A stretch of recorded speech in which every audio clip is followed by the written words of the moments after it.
Searching for a top-rated videographer and video editor? Visit IamSean.com, spelled S-H-A-U-N, or connect with Sean McAllister on Upwork. Hi, welcome to Movies and Munchies. I'm Lauren Craig. And I'm Billiana Reyes. And today we are reviewing How Do You Know? Lisa's entire life has been defined by softball, but at 31, she is deemed too old to play and cut from the team. After being cast adrift, she begins a fling with Maddie, a charming womanizer who plays professional baseball. About the same time, she goes on a blind date with George, a businessman on the hook for stock fraud. Caught in a romantic triangle with the two men, Lisa ponders the meaning of love. And for our munchies, we are trying out Daryl Lee's soft Australian licorice. It comes in 3 flavors: green apple, strawberry, and mango. Are you ready to try it? Yeah, let's do it. I feel very hard. Like licorice. Yeah. Okay. I took a whole thing in my mouth. Probably they're not that big. Not like the red licorice, Yeah. where it's like a little bit more dense. Is it dense or like thinner? Like this one's a lot more thicker. Yeah, this one's very thick. I like the texture though. It's very, I don't know what to compare it to. It's like a little bit harder than a gummy bear. Yes. And it's not as chewy. Like you bite it and it bites straight through it. The only thing I don't like about it is like how it gets stuck to your teeth, but all licorice gets stuck to your teeth. Very true. I like it. I thought it was pretty good. I guess I would rate this probably a 4. A 4? Yeah, because I'm a texture person and I really like the texture on these, and the flavor was good for me. Okay, I think I would rate this a 5 because I like the texture, and then also it comes in like 3 flavors, so you get like more money for your buck. True. And it's Australian, and who doesn't like Australians? So what did you think about this movie? When I watched the beginning, I thought it was really slow. Like, I didn't understand why they were doing, like, the whole baseball thing. And then as I watched it, I was like, oh, okay, now I see it, like, how they wanted them to be, like, paired up with, like, her ideal person or baseball partner that, like, is the same level as her. And then have, like, a totally opposite person. So I liked that they had that dynamic, but for me, the movie was just a little bit too slow in the beginning. How about you? Yeah, I think it was slow as well in the beginning. And then I also thought that the characters were kind of wacky. Like, I thought Paul Rudd's character, George, was extremely wacky, and he was just, like, this really weird dude, and I get they were trying to make him, like, quirky and likable, but to me it was kind of, like, a little bit overkill. And then especially the random, like, secretary that worked at the dad's company. Yeah, the one that was, like, pregnant and then, like... trying to punch people. So that part was just, like... Oh, she was really weird to me. So I feel like with those kind of characters, they were kind of going a little bit too far. Yeah, all over the place. But yeah, so I agree. I totally agree with you. It was interesting. So in the movie, Lisa is a really talented softball player, and she gets a little older. She gets cut from the team. It was this huge opportunity, the All-American baseball team. And she gets cut because of her age, and she's, like, getting a little slower.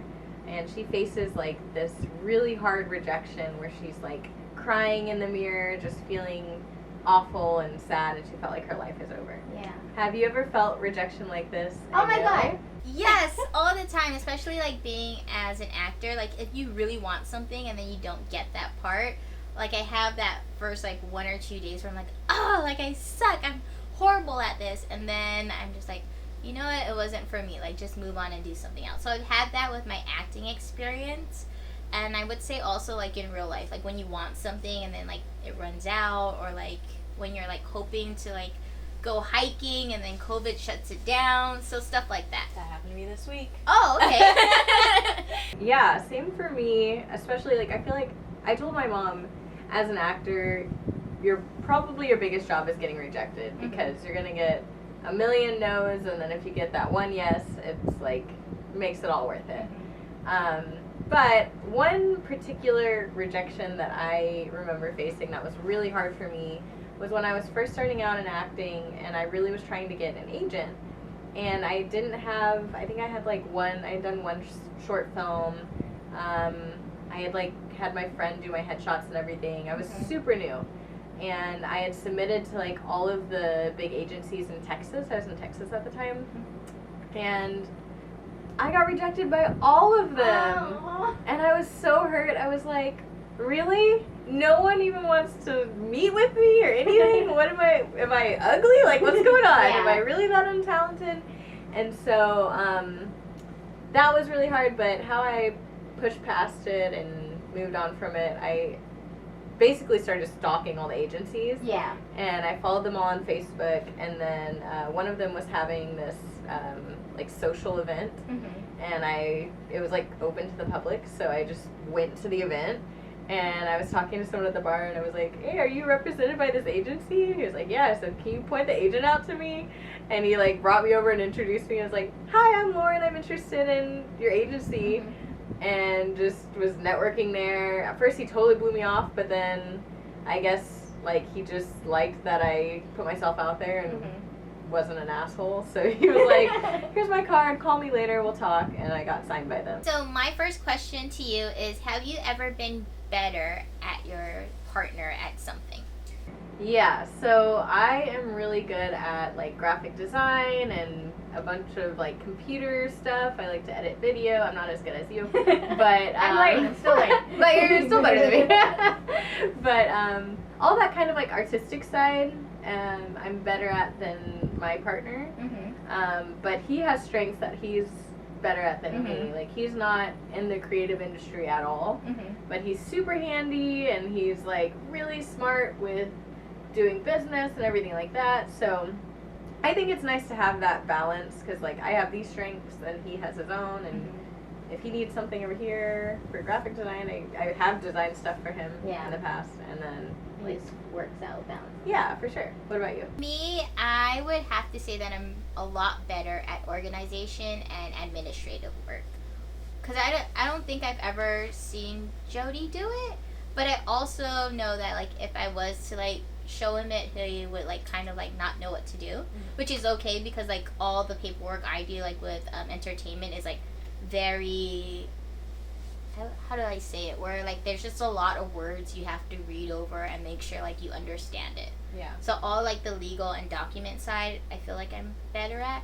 But he's also like good at like MacGyvering stuff, and like I don't know, like we balance each other out. Like I always jump with 2 feet whenever I do something, and then he's the one who's always like thinking about it and making sure like it's the right decision. So like we have that. Like I'm the crazy one, and he's like the more like, maybe we shouldn't have done that. I'm like, it's okay. Yeah. All right, so in the movie, George is facing stock fraud from his company that his dad owns. And it comes out in the movie that the whole issue with the stock fraud is actually his dad's fault. And his dad kind of like blames it on George. And so George is facing all these charges. And the dad kind of asks George to go to jail for him, because he, if the dad goes to jail, he's had previous offenses, so he's going to have a lot more time. But if George goes, it'll just be a few years. It'd just be a few years. Just a few years. So, would you go to jail for your parents? Oh, hell no. No. I'm sorry, Mom, but no. Like, I would not go to jail for my mom at all. Like, they got like 20 years on us. I'm sorry. Like, it wouldn't make any sense. Like, no. Like, I don't even understand why he would agree to that. Yeah. Okay, there. How about you? Would you go to jail for your parents? I was thinking about this during the movie, and if it was George's parent in the movie, like if that's how my parent was, it would be a hell no, because his dad was awful. Yeah. Just an awful person. So what in the world would even entice me? Like, you don't even really love me. You're trying to do all this sticky stuff to me. So if it was him, heck no. If it was my mom or dad, I would have to think really hard, because I love them, and you did say they got 20 years out of you, but for me, I'm like, that means they're older, and they're going to spend their last years in jail. But thinking from your part, I'm going to be giving up my youth. Even if it is 3 years, that's a long time. But you also got to ask yourself, like, why are they going to jail? Like, was it, like, for a murder? Yeah, I wouldn't go. If they murdered someone, heck no.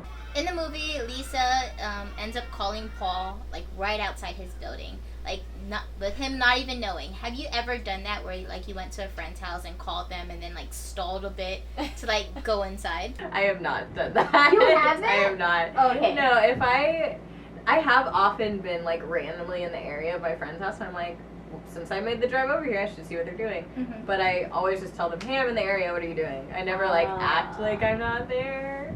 Oh my god, I do this like well, I wouldn't say most times, but sometimes. So like, if I'm going to like my auntie's house, I'm like, oh hey, what are you doing? Or like if it's a party and we're like too early, I'm like, oh, let's go just drive around for a couple more minutes before we show up. Oh so my that's gosh. the extent. That's funny. Yeah. I love it. During the movie, she's in this like kind of romantic love triangle with Maddie and George. Were you rooting for her to end up with either Maddie or George throughout the movie? I wasn't rooting for her to be with anybody. First of all, she's like just crazy. She keeps going back and forth with Maddie and George. Like she would go with Maddie and then they get into this huge fight and then ends up with George and then Maddie calls and she ends up going back. Like it's just a whole mess. So I wasn't like, I was being savage with her. She was all over the place. Like that girl did not know what she wanted at all. Because it's exactly what you said, she was super back and forth. Mm-hmm. But for me, I was rooting for her. Like, Maddie really grew on me. Like, He did? Yeah, he did. Because at first I hated him because he was, like, super player. Like, he had, like, literally, like, a bunch of women's clothes. He's like, what size are you? Here you go for all the women that sleep over and all these toothbrushes. And I was like, oh, this douchebag.